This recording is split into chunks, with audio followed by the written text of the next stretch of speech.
Hello there. This is Jimmy J coming back to you live and in full color. Mr. Jimmy J to some of y'all out there. Um, I apologize for last week. Let me go ahead and get that out the air. My father had got sent into the emergency room, so it kind of threw us off for last week. But I'm glad we have such a wonderful staff here at ATR that they went ahead and rebroadcast one of our shows. But you know what? It is what it is, and we are here to be here again today. Betty Jones, stand up. Appreciate you for stepping in. Sonia Stanley, appreciate you for joining in. We want to make sure we have a live, impactful audience. I got a lot to get off my chest. I got 1 hour to do it, 58 minutes if you really want to make sure you keep a good count of it. But this is Jimmy J coming live to you in full effect, in full direct. And today, I'm going to throw back a old school throwback song. From Harold Melvin and the Blue Notes. I think this is a song that's, that song is probably about 40, 50 years old now, but it's a song we need right now in today's atmosphere, and it's called Wake Up Everybody. And the words go like this: wake up everybody, no more sleeping in bed. No more backwards thinking, time for no more back and thinking, time for thinking ahead. The world has changed so very much from what it used to be. There's so much hatred, war, and poverty. Wake up all the teachers, time to teach a new way. Maybe then they'll listen to what you got to say. Because there is one who's coming up and the world is in their hands. When you teach the children, teach them the very best you can. The world won't get any better if we just let it be. The world won't get any better. We got to change it, y'all. Just you and me. I appreciate y'all for stepping up and stepping forward to be a part of this broadcast today. I need to make sure we're sharing like we ain't never shared before. I got a lot of things to talk about today, but I need all the people out there in the world to make sure we're sharing and we're getting all the messages out there for everybody to understand what we're going to talk about in this next hour. It is what it is the name of the show. And the reason why we call it is what it is because you know what? We want to talk about the factors that everybody in the world are not listening to or not paying attention to closely. And two big things that I really want to get into the meat and potatoes about today is, the first one is redistricting. Redistricting is going on along the United States of America. Right now, Texas Senate approved the congressional maps that increase white majority districts in the state of Texas.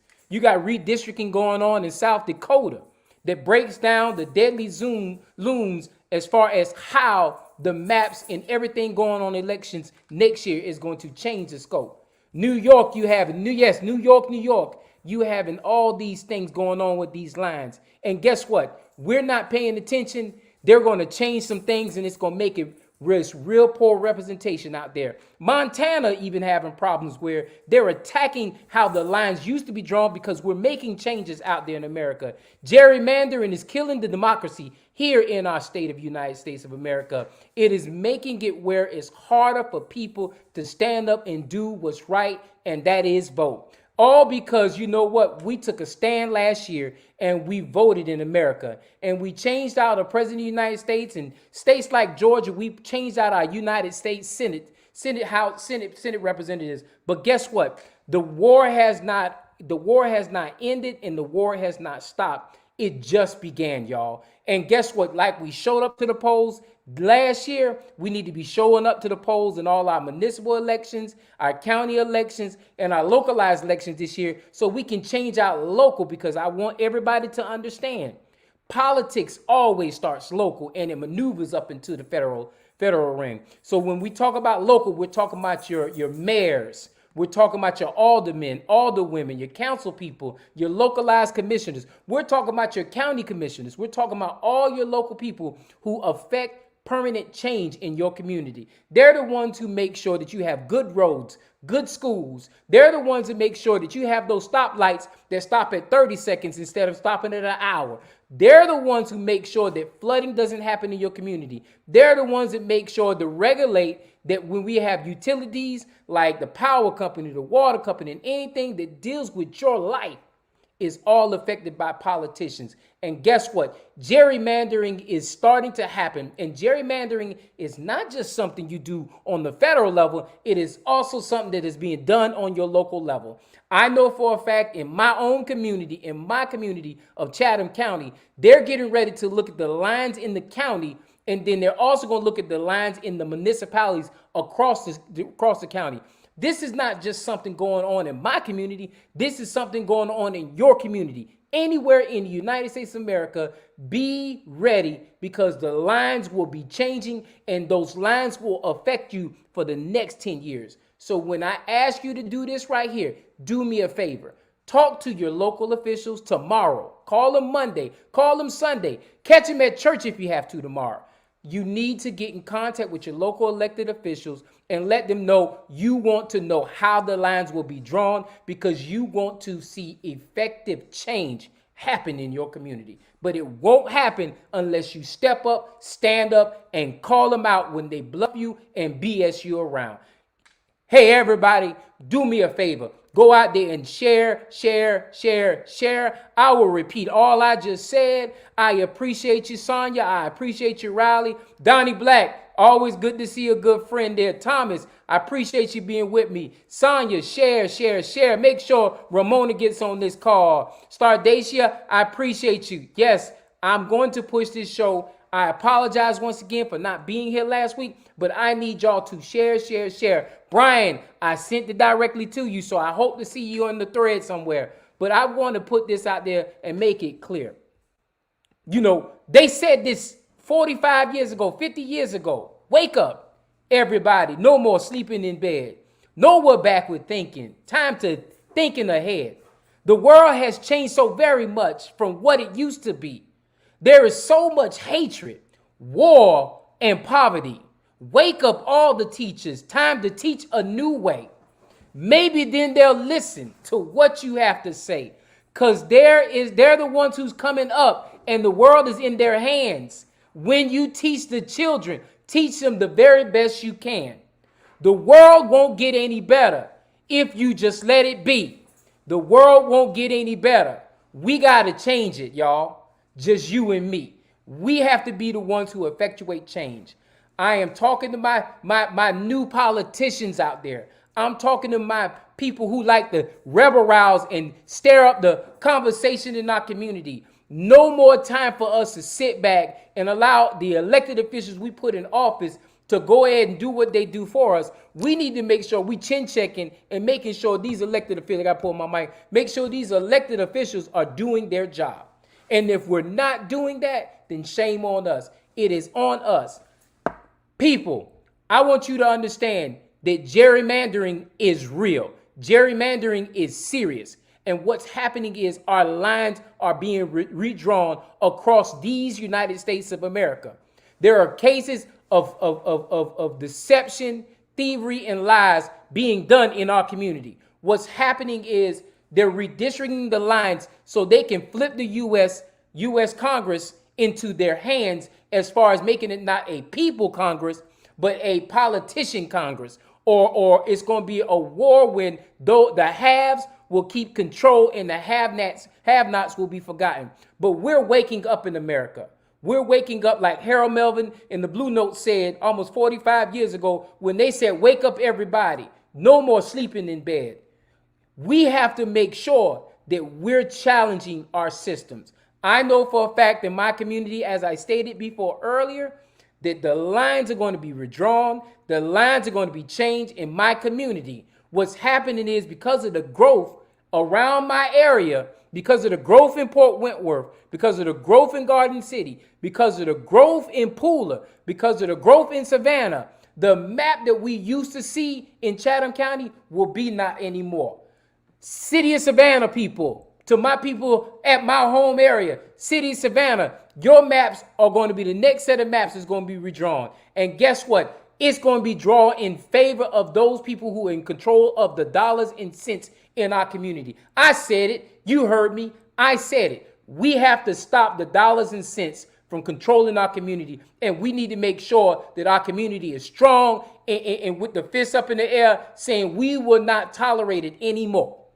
It's time out for certain communities to make sure that they get the power lines taken care of, with the trees being cut around it, where they don't have to deal with issues as far as drainage issues, as far as those things with the streets, speed bumps, and all that stuff. It's time out for that. It's time up for us to make sure that we're challenging our elected officials and make sure we hold them accountable. But guess what? There is a war against us because redistricting is going to move that line forward. That starting line is going to start further away from where it was, and it's going to make it very, very hard for us to be able to we have to do. So I'm going to say it again. I didn't say it 3 times. I appreciate everybody for joining on this platform, but I ask you to do me a favor is share, share, share, share, share, share, share, share, share. People are scared to share these kind of messages. You know why they're afraid to share these messages?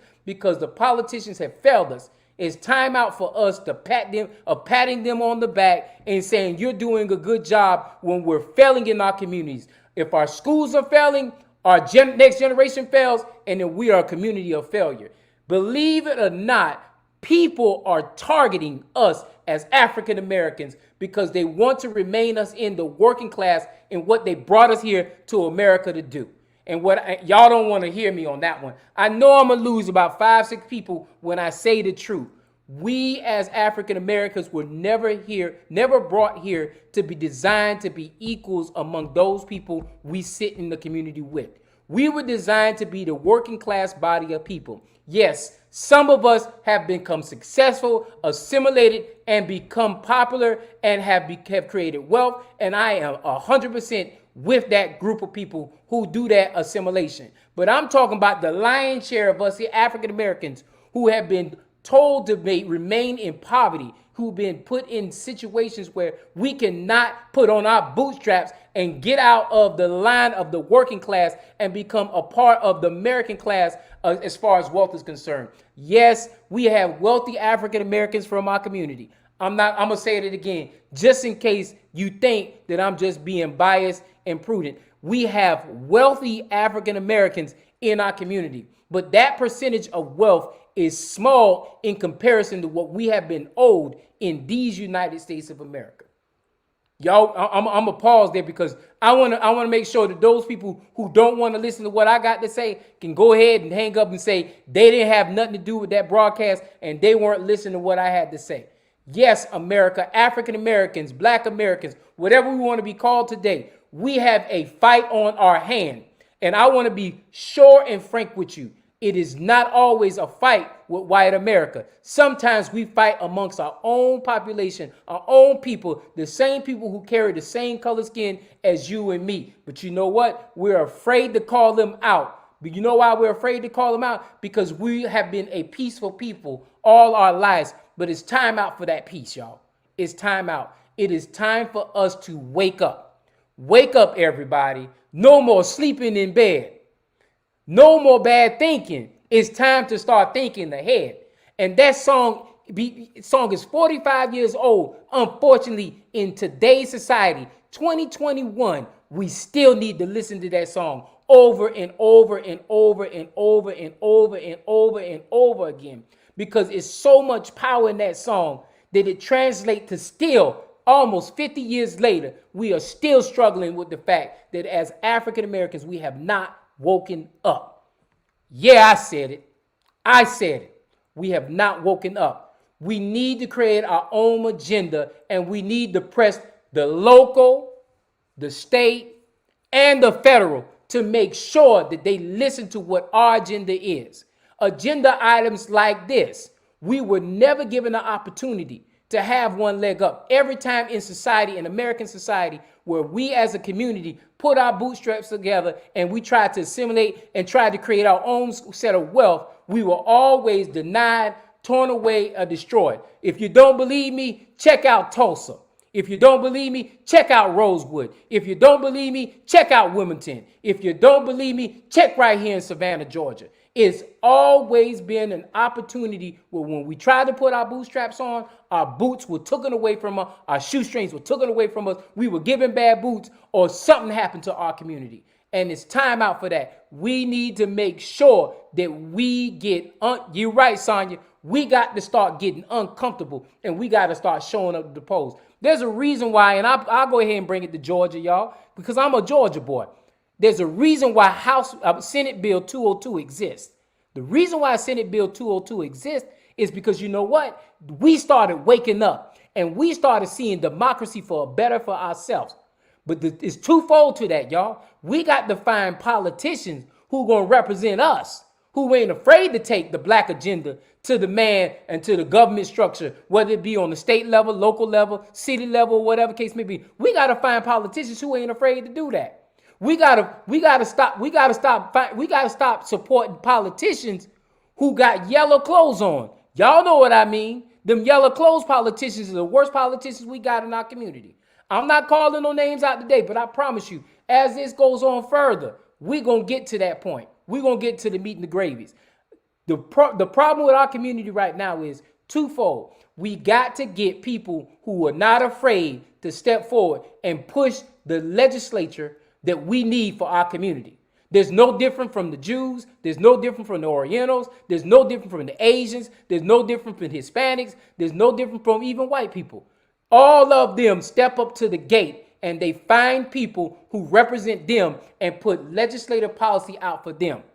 And guess what? I'm going to be the first one to say it if nobody else does it. If it's a white person can do the job for me better than a black person who can do the job for their own skin tone, then I'm going to start pushing white people, Oriental people, any kind of people who are willing to make sure that they take care of all the people in our community. That's what it's all about.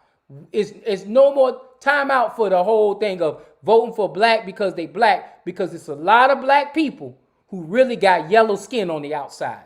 And if we're not willing to go ahead and support those people who are willing to push the black agenda, then we need to sit back, stand back, and just let everything flow, because that's just what we've been doing. When you say you don't have things or resources in your community, then you need to address it and call out your leaders. But a lot of times we are too afraid to do that, and that's why we get the yellow belly people who only come around come election time. Watch this. You don't see none of them people. In 2020, we elected. You don't see none of them. And I call it out right here. I have not seen the federal ones come talk to me. I have not seen the local ones come talk to me. I have not seen the county ones come talk to me. And I haven't seen the state level ones come talk to me. You know why they're not talking to me? Because they don't want to hear the black agenda. They don't want to hear the agenda of the people. And that's what we need to be standing up, putting forth an agenda for the people. Wake up, everybody. No more sleeping in bed. No more backwards thinking. Time to think ahead. The world has changed so very much from what it used to be. There is so much hatred, war, and poverty. Wake up, all the teachers. Time to teach a new way. Maybe they'll listen to what we have to say, because there is the ones who's coming up. They're the ones, the world is going to be in their hands. When you teach the children, teach them the very best way you can. I need y'all to share, share, share. I ain't finished yet, but I'm going to drop the gerrymandering conversation and the redistricting conversation, and I'm getting ready to flip to the next conversation, which is COVID-19. Let me tell y'all something about COVID-19. You know what? When I first got involved in COVID-19, I thought it was just going to be a problem. I didn't think it was going to be any issue, anything like that. I figured it will slide in and slide out. Let me tell y'all something, y'all. COVID-19 is real. And there's a fact that they're not putting out there that I want to make sure everybody understands. COVID-19 has orphaned almost 140,000 children in these United States of America. I'm going to say that again because somebody did not hear it.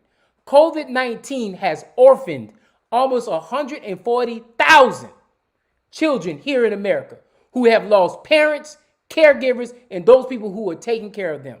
I see those people. You don't want to hear it? Then log off, because the truth is the truth, and the truth will set you free. I'm not here to pacify you and call you, hey, how you doing, good friend? I'm here to take care of you. Hey, how you doing, good friend? Hey, how you doing? How you doing? I'm not here to do that, because you know what? It's time out for that conversation. It's time to start calling a spade, and it's time to start making sure that we're doing everything we're supposed to be possibly can do. And see, children are facing orphanhood as a result of COVID, and it is called a hidden or global pandemic that has sadly not spared in the United States any kind of population. It is time to make you right, Miss Jones. It's time to start telling the truth. But you know what, Miss Jones? They don't want to hear the truth. People want to hear cookie cut stories where they can pacify the truth and they can go out there on their merry way while people are losing their lives, people are losing their jobs, and people are losing their sanity right here in these United States of America. But we don't want to talk about that. What we want to talk about is how good everything is, how great everything is, how we are making it through and everything like that. This thing is serious. And so those people, I'm going to do a shout out. Those people in Chatham County, where I'm from, if you want to make sure you get the vaccine, they're doing vaccine and they're doing testing for COVID-19 at J.C. Lewis Primary Healthcare. That's where I go as far as my thing is concerned.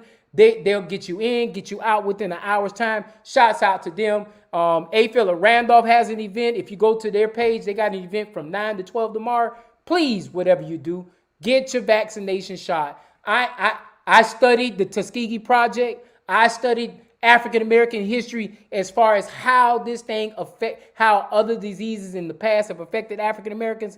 This thing is too true. I want everybody to get vaccinated. I want everybody to get safe out there. This is not a game. This is not something to play with. We need to make sure we're doing everything we possibly can to make our world safe. There are almost 1,500 deaths almost on average, I believe, per day. And like I said earlier, 140,000. 140,000. 140,000 kids in these United States of America that have been permanently affected as becoming orphans because their caretaker or a parent has become deceased. Yes, ma'am. Yes, ma'am. Yes, ma'am. You absolutely right. I appreciate it, Sonia. It's a long one there. I appreciate it. And so with those two topics right there, those are the two things I really wanted to get into the meat and the gravy as far as talking about is concerned. But you know what? I know I said one song, but I got to drop another song out there. And I don't own no rights to none of these songs. I don't want to get ATR, Jay Jones, or anybody else in trouble, or Jimmy Jones in trouble. But I want to say it one more time. Wake up, everybody. No more sleeping in bed. No more backwards thinking. Time for thinking ahead. The world has changed so very much from what it used to be. There is so much hatred, war, and poverty.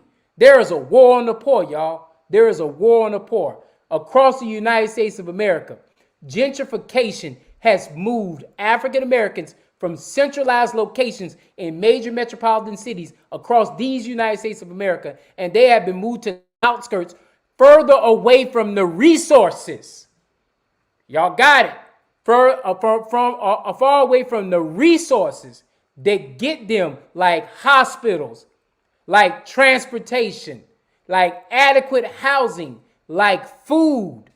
The resources have been moved. They have been moved further away on the outskirts, away from the resources, making it difficult for African Americans, poor African Americans, to survive in this structure. We have a war on the poor going on right now. We have to make sure our next generation is prepared to fight stronger and harder than what we ever had to do. You know what? We had music. We had music like the Harold Melvin and the Blue Notes. We had music like the OJs. You know, I'm gonna talk about the OJs in a minute too. We had music like the Jackson 5. We had music that touched our soul and kept morality and kept ethics in our heart. But guess what? We no longer have that. And now we have music that pushes death, pushes poverty, pushes that way of life that we need to be struggling away from. But you know what? That's not what we're here to talk about. Because my neck and Earth, Wind, and Fire, you absolutely right. Tony, they're going to get mad at me because I'm a strong supporter of Earth, Wind, and Fire. Earth, Wind, and Fire. But my next point that I want to talk about, I'm going to bring another song out there, y'all. I don't own the rights to these songs, but these songs were powerful. Powerful. See, let me tell you something. In our community, in our community. Yes, sir. Harvest for the World, Ozzy Brothers. I love you, Sonya. Let me tell you something. If you don't understand this, I'm about to break it down. You see, in our community, like I said earlier today in this conversation, it ain't always white folks. See, we always give white folk and the devil too much credit. Sometimes the same skin folk ain't your kinfolk. I'm going to say it again. Sometimes your same skin folk ain't your kinfolk. And a lot of them fall temptation to the love of money. Some people got to have it. Some people really need it. Listen to me, y'all. Do bad things. With that, you know what I'm saying? Talk about cash money. I'm talking about money. Talk about cash money, dollar bills. Why, y'all? See, I broke that down because the OJs told us the best conversation there is. They'll steal from their own mother. They'll rob their own brother. They'll even talk. People can't even walk in the street for that lean, mean green. Backstabbers is another good one. See, when we talk about the love of money, y'all, a lot of times, a lot of people in our communities, they do bad things. Because you know what? The love of money ties to equity as far as what they need and what they have to survive. You see, a lot of people don't even understand that the love of money has skewed them from even taking away family members, people in their household, people in their life, and keep them in the struggle. You see, we got to understand this. We got to hold America accountable for making sure equity is fair and prosperous to all of us. So therefore, we don't have to deal with those one or two brothers and sisters in our community who steal, kill, and destroy. That's biblical right there. Who kill, steal, and destroy. What we really need, what we really need is we need people to wake up and make sure they run for politics. But you know, at the same time, I tell this to my good friend all the time. What we need to be doing is this. We need to build a structure so strong, so powerful, that when we find good young people who want to lead and want to run for office, we put them in a position where they don't have to depend on any economic piece out there, and they can survive and create policy to change the narrative in our community. But I'm going to tell you this, and for the next couple of weeks, this is my challenge to everybody out there in our community. We need to start writing down what the Black agenda looks like for your community. You need to make sure that we're talking to the young generation, and we're talking to the old generation, and we're talking to the current generation. So we are collaborating together to create the best for all generations moving forward. But it takes time, commitment, and challenges, but it also takes an unselfish mentality to make sure we progress in this manner. See, I can build my child up because me and my wife understand how to build my child up. We're going to make sure that we build him where he survives in society. Every child in the Black community doesn't have a two-parent household, doesn't have a household who does bring enough equity to cover the basis or cover the stream of life, what needs to come, or those things that come before us. So what we have to do is we have to go back to the village mentality. And the village mentality is the only way we can overcome this money crunch that actually comes against us. See, people gonna love money. You can't stop that. People gonna love. See, a lot of people don't realize America was built on the love of money. They call it capitalism, but I call it for the love of money. And basically, I can't get mad at somebody who loves money because the simple fact is that's what this society was built on. Now, we tried to put Bible in there. We tried to make sure we put ethics in there, morality. We had at one point in time a culture that actually professed it through songs and music and everything like that. But guess what? The American society that understands and controls capitalism has flipped the game. And what they've done is, rather than building the culture through music, they're destroying the culture through music. That's why you have the kind of music that you have in this world. You don't have those artists that we had back in the day that taught us be prideful about yourself, to make sure that you don't love money, to make sure you wake up. You don't have this kind of music because you know why? The society that controls capitalism, and it's not white society, it's a capitalistic society. The society that controls capitalism understands that if you keep the mind dormant, you keep it out of preview of understanding the real nature and the true power of what you got as a group of people, as a village, as Jennifer Marshall just said, as a group of people. When we go back to that village mentality, that's when we become great. And see, my thing is, I want to make sure we understand with the older culture, we're not going to go back to that old school village mentality. That old school village mentality is everybody came together in one community and did what they. We have to kind of shift make that village mentality. And when I say that village mentality, we have to listen to the young folk and how they communicate. They communicate through social media. They communicate through text message. They communicate through cell phones. They communicate through the nuances of new ways of communicating. We have to make those become villages for ourselves. I think, and I will say this for myself, it is more important for us as the older generation to learn their language so we can start coding in their language so we can make sure we're building what needs to happen, because the young people message is not getting out there. And a lot of times in our community, the reason why we don't move forward, I'll say it slow. A lot of times in our community, the reason why we don't move forward is because you know why? The older generation is controlled with the keys of the car, and they driving the car like Miss Daisy, 5-10 miles an hour. And guess what? We're not getting anywhere in our community. It's so important. If you want to get biblical, it's always you got to be in what days? It didn't say you had to be in the old age. It didn't say you had to be during the civil rights age. It didn't say you had to be during slavery age. The Bible even says you have to be in the present age, and understanding we can't keep control because we got control of the keys, because we have the historical knowledge. We can't hold back the next generation from being able to be celebrated. And that's what we do in our community. See, a lot of people don't want to hear that. I'll lose. A lot of people going to drop off from this. They don't want to hear this conversation. But guess what? We got to give them keys up. We got to give them keys up. We got to let them young people drive the car sometimes. And if they wreck it, we'll just go ahead and pacify, find a new car, and start driving again. But if we don't allow the next generation to step forward and become leadership, we're going to crash all us into a valley, into a desert, or into certain destruction. It's no longer, if we know we don't need to drive on the highway, why do you not give up the keys to the car? And so I will say this first. We got to stop giving so much credit to capitalism. We got to stop giving so much credit to white folk or white people or whatever. We got to start seeing what are we doing wrong first in our house. The old people used to say this: sweep around your own back door before you sweep around mine.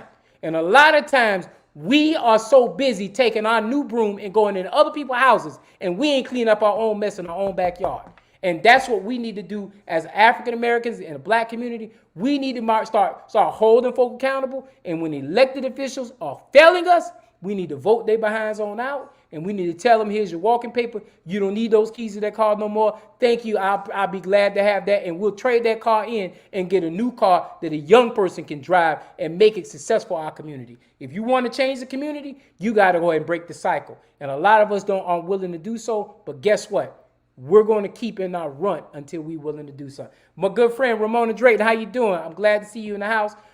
Sonia, yes, won't give up the keys to the kingdom either. You're absolutely right. But until we do what we got to do, until we hold those people accountable, we're going to keep struggling more and more and more. And what we got to do is, in this election cycle, you got election cycle every single November, y'all.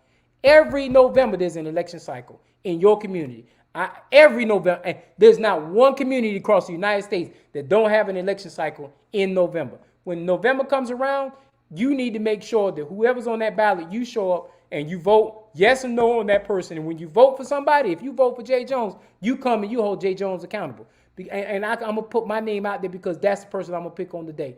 But we must do everything we possibly can to make sure it's happening. Natalie, I was going to call you out. Thanks for joining the show, Natalie. I appreciate it. We must stay engaged. You're absolutely right. We cannot fall off the engagement trail. What used to piss me off so bad was when I was an elected official, and I would go on, and people would come up and say, "Jay, you're doing such a fine job. You doing?" And I used to be big headed the first 2 years. I am doing a fine job. You're absolutely right. I am doing a fine job first 2 years. And in my last 2 years, I started thinking, what the heck am I doing that they're saying is a fine job? And so when people come to me and say, "Jay, you're doing a fine job," I say, is there anything in particular that I need to work on that I wasn't doing or was doing as a fine job? And nobody could give me an answer. Now, I'm not saying I wasn't doing a fine job, y'all. But what I'm saying is we need to hold folk accountable. Tell me what I'm doing fine as a job is concerned. Because you know what? At the same time they told me, they would tell elected officials who served up there with me, "Oh, you doing a fine job too." And I used to look at them like, what the heck is he doing this a fine job? Because he ain't doing nothing that's a fine job. But you know what? We don't hold folk accountable. We are more concerned about people who are friends because we don't want to make friends mad at us. I'm going to say it slow. We don't want to make friends mad at us. We want to make sure we be friendly with everybody under the sun. We want to make sure that everybody likes and adores. We won't rebel rouse. We won't rub anybody the wrong way. We won't call nobody out because we don't want to be in the doghouse for nobody. And that's the sad thing about politics. Everybody needs to be in the doghouse. You know why all of them need to be in the doghouse? Because guess what? If they're not in the doghouse, they're going to put us in the doghouse. It's either them or us. And my thing, quite frankly, moving forward, it's going to be them because they're supposed to be the person who represents what my interest is and what my conversation is. And if they're not doing it, shame on them. If they're not doing it, get them out of office. And that's where we need to be at, y'all. You know what? I got to say it one more time because two of my favorite people, two or three of my favorite people joined in, and so they didn't hear the first part, but I'm gonna say it again for them. We got to wake up, everybody. Wake up, everybody. No more sleeping in bed. No more backward thinking. Time to think ahead. The world has changed so very much from what it used to be. There is so much hatred, war, and poverty. Wake up all the teachers. Time to teach a new way. Maybe then they'll listen to whatever we have to say. Because they're the ones who's coming up. The world is in their hands. When you teach the children, teach them the very best you can. And I'm going to close out my last 20 minutes talking about that last line right there. Teach them the very best you can. I can only talk about my community. At one point in time, Savannah State University was the school that put out all the teachers in Chatham County. And you know what? Some of them teachers were the finest, best teachers that money can ever buy. They challenged us.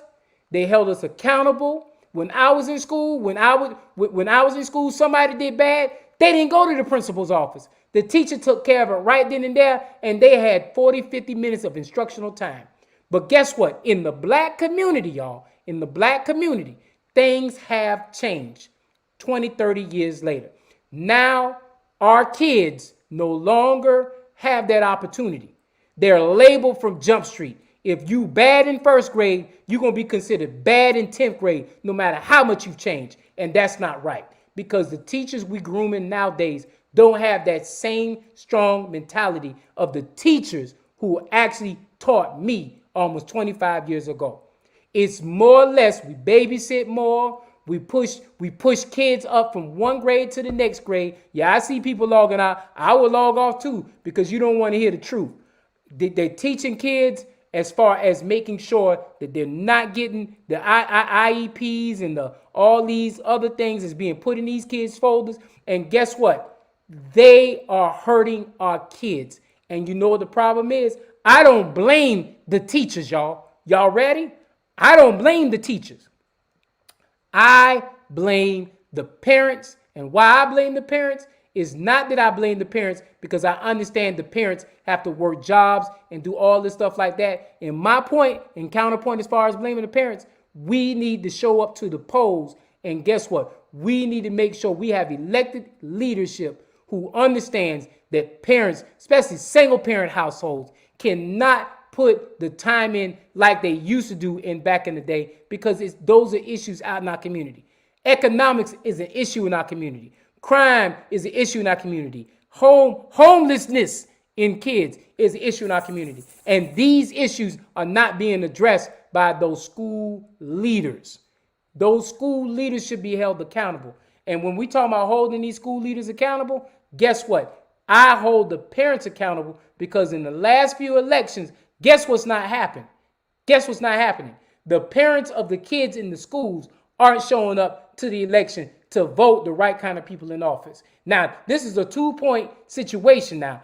I blame the parents, but I also blame us because we're not putting people in office. We have 1 or 2 people who do get in those positions. But guess what? You have to have a majority source as far as that's concerned. And I'm not here talking about Chatham County, y'all. I'm talking about across the United States of America. There is a failure. There is a tremendous failure with leadership in school systems because what has become the main thing when it comes to schools, what has become the problem is the constructions of new schools, the advocacy of making money from schools, and not the children as far as being the focal point as far as these schools are concerned. Yes, we must be advocates for our children even when we didn't birth them.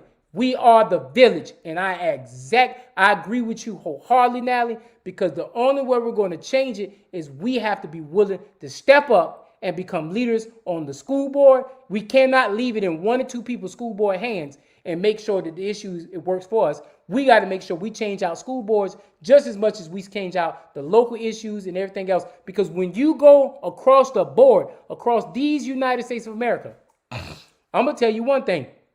A lot of y'all don't know this. When we go across the board, when these United States of America, 51% of the budget that's collected through taxes goes to the school system. 51% across the board, the United States of America goes into the school system. People have realized, economics has realized, capitalism has realized, people in charge have realized the school system is probably one of the biggest money pits in America.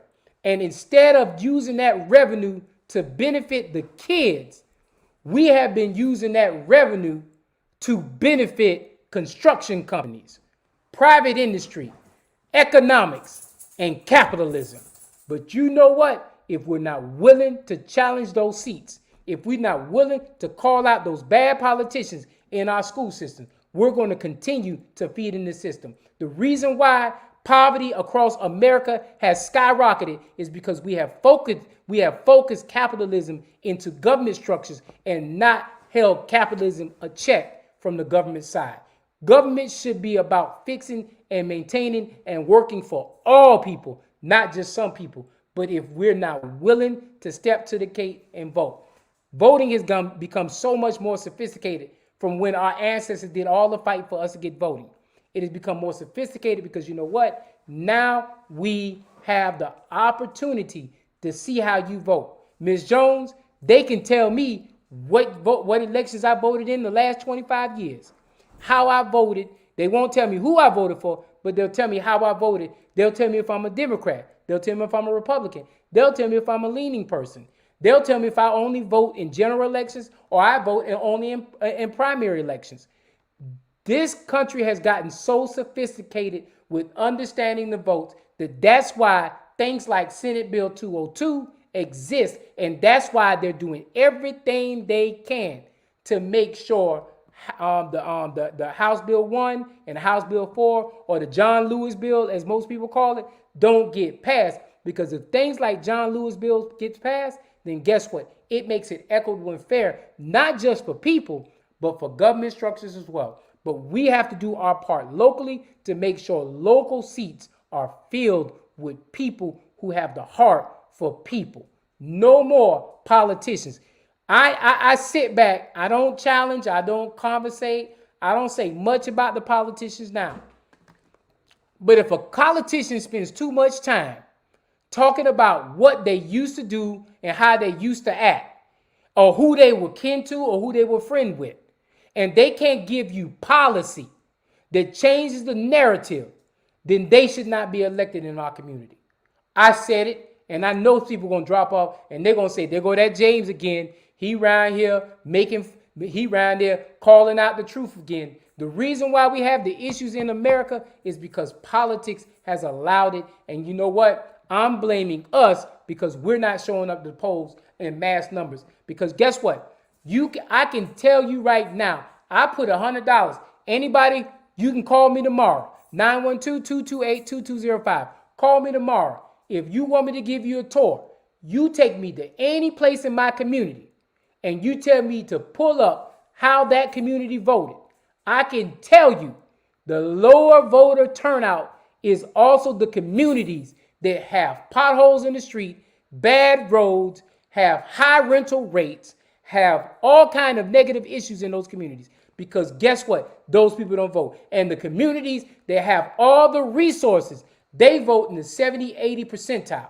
If you want better resources, show up to the polls and vote. Even if you don't vote for nobody on that ballot, you make sure you take that puncher, you put it in, and you don't vote for nobody. At the end, you say you want to turn your ballot in, just so they can know you show up to the polls.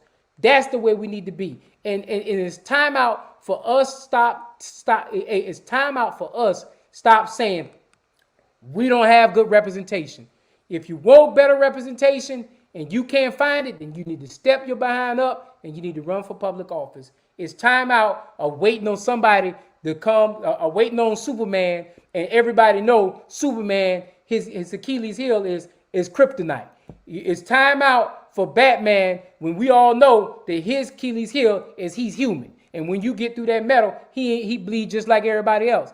It's time out for us to stop waiting on superheroes to save the community. And it's time for us to step forward and save our own damn communities. And if we're not willing to do so, we're going to keep falling prey to the issues that be. Yes, ma'am. Be the change you wish to see. And that's the easiest example I can probably see. Tell the truth and shame the devil. You absolutely right, Sonya. And you know what? A lot of people are not going to be happy hearing what I got to say, but we're going to make sure I'm going to tell ATR to broadcast this 3 or 4 times because we need to make sure the message is clear. And I want to move on to other topics, but unfortunately, I can't move away from us waking up because that's the biggest problem we have in our community, y'all. Black people, we got to wake up. Brown people, we got to wake up. Poor people, we got to wake up.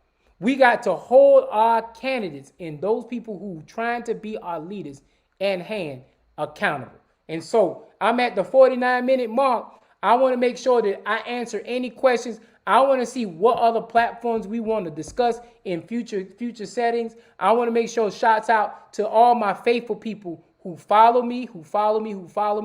All I know how to do is speak the truth because at one point in time, when I die, Sonya, when I die, guess what? I want to make sure I go above and not below because you know what? The only way we're going to get through this thing is working together. If you are not willing to do this, then please get out of our way. I agree with you wholeheartedly. Wake up and stay woke. Yes, ma'am. Beating a dead horse. That's what we keep doing. We keep beating a dead horse. That's why when you go to Tatumville, they're getting 15, 16 letters trying to sell their properties. When you go to Southside in Chatham County, they're getting 15, 16 letters selling their properties. Sylvan Terrace, 15, 16 letters selling their properties. But I can tell you one place they ain't getting no letters. They ain't getting no letters over in Owsley Park. You know why? Because those people understand how to block and how to make sure they maintain their property. You're not getting anything in Kensington. You know why? Because Kensington know how to blockade. Gordon, those downtown quarters, they know how to blockade and keep that property strong and locked in. Pool the same conversation. They know how to lock in and block those properties to keep it stronger. They not only know how to blockade and keep those properties stronger, but they also know how to blockade and keep the politicians in office to keep their community structure the way they want to keep it. If we want better, we got to do better, we got to show better, and we got to act better. And all those things are tied to, we have to wake up, everybody. No more sleeping in bed. No more backwards thinking. Time to think ahead. The world has changed so very much from what it used to be. There's so much hatred, war, and poverty. Wake up all the teachers. Time to teach a new way. Maybe they'll listen to whatever you have to say because they are the ones who's coming up and the world is in their hands. When you teach the children, teach them the very best you can. Wake up, all the doctors. Make the old people well. They're the ones who's suffering and who's catching all the hell. But they don't have so very long before the judgment day. So won't you make them happy before they pass away? Wake up all the builders, time to build a new land. I know we can do it if we lend a hand. The only thing we have to do is put it in our mind. Surely things will work out. They do every time. The world won't get any better if we just let it be. The world won't get any better. We got to change it, y'all. You and me. And that's an infectious song almost 50 years ago written. And guess what? We have to step up and we have to make sure that Harold Melvin and the Blue Notes, almost 50 years later, that message was given to us. And we shouldn't have to wait another 50 years to understand what the words was really trying to tell everybody. We have to wake up, y'all. If we're not willing to wake up, we're going to keep being destroyed. Savannah's end game. I agree with you. The devil came down to Savannah and brought his soul. And boy, I tell you, I'm trying to make sure that we understand this is not just a localized problem. This is a universal problem. This is a universal problem. But the problem I get to see it up front and in person right here in my own community. And guess what? We have a lot of people who are struggling and tired of seeing no change happen. And then guess what? We step forward and we ask people to run for office and get in these positions. And what did they do? They got in those positions, they got quiet, and they let us down. And so this is something that we have to keep challenged in the back of our mind. We have to make sure that greed, money, prestige, as Ramona just said, we got to make sure that these things don't persist in our community. We have to start being willing to challenge and change the narrative, change the system. But that starts with us waking up and not accepting status quo. Are there any questions out there? I can keep rambling on about the same stuff over and over again, but we have to understand that this message has to be put out there 1 time, 2 time, 3 time, 4 time. It has to be unilateral. It also has to have an agenda written so what we understand what we need to do better in our community so we can become prosperous. And that agenda is not just an agenda, but it needs to be a forefront plan. It needs to be a forefront plan, and it has to be a plan of action that moves our narrative forward. Yes, and I know you understand that progress continues to be made off the backs of Black Americans, and I agree with you wholeheartedly. Yes, it must be repeated over and over and over again. But my thing is this. Right now, we've been averaging right at about 25 to 26 people. For it to be, for the message to get strong, I need everybody who's on here to make sure that we get another person to hear this same conversation next week.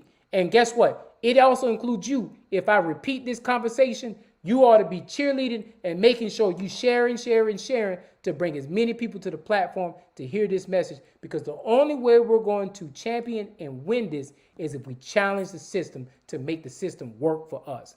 Who and what is on the ballot for November 2nd? Ms. Betty, I will make sure we talk about who's on the ballot for November 2nd. In Chatham County, I'll go ahead and speak on behalf of that. In Chatham County, who's on the ballot? You have Port Wentworth is on the ballot. You have 3 seats in Port Wentworth, 3 seats in Port Wentworth. Garden City, you have 3 seats. Port Wentworth, you have 4 seats. Garden City, you have 3 seats. And then you have what you call a state house seat. State House seat 165 is also on the ballot. And then for everybody in Chatham County, yes, every person in Chatham County has an item on the ballot. And that one item is the E-Splash. Now, we can talk about the E-Splash in another conversation if we need to, but the E-Splash is the special purpose operation sales tax, I believe. But it basically is a sales tax that's collected every 5 to 6 years, sometimes 7, that the revenue is used for a list of items in the community, and that revenue can only be used for those items. We give the citizens the opportunity to vote it up or down, and guess what? If we vote it up, then they get that allotment, and that sales tax is is collected over that period of time, and it's only used for those specific items. And so when you see a new Beach High School, you see a new Savannah High School, you see a new Allen's High School, you see reconstruction, I think Windsor Forest, it doesn't say Windsor Forest High School, it just says Windsor Forest. So basically, it's Windsor Forest, the community, Windsor Forest community is on the ballot to either get a K-8 school or extension on the high school. Is to use money you be used for the Windsor Forest area. When you see these things on the ballot, these things have to be predicated and used for those communities. East Spots is a great thing in my book. I just want to make sure that when we have elected officials, they're telling everybody else, these are the projects I need for my community. Because if a person is not fighting for the project for their community, then guess what? That community gets left out, and that community doesn't have a school. And this is Jimmy J's opinion. Jimmy J's opinion is this. Jimmy J's opinion is this. The reason why they don't have a problem building splash schools, it has nothing to do with creating better educated spots, because I think that's a secondary or tertiary thing. I think the real reason why they don't mind collecting the money is because of the construction of the schools. And I think that the school system locally in our area does a pretty decent job as far as making sure minority participation is involved. However, I think with Chatham County having 40% African American as a base, we should make that match as far as when we're talking about securing contracts. The city, the county, and all the municipalities, especially Savannah, Georgia, should all have more than 20-30% as far as a match is concerned when it comes to minority participation.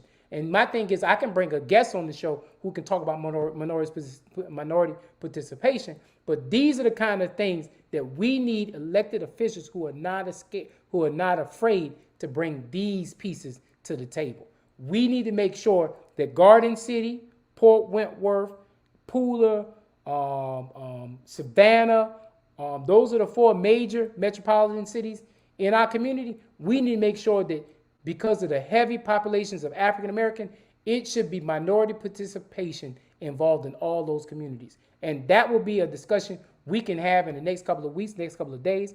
But I want to make sure that we understand that this community is our community, just like every community across the United States of America.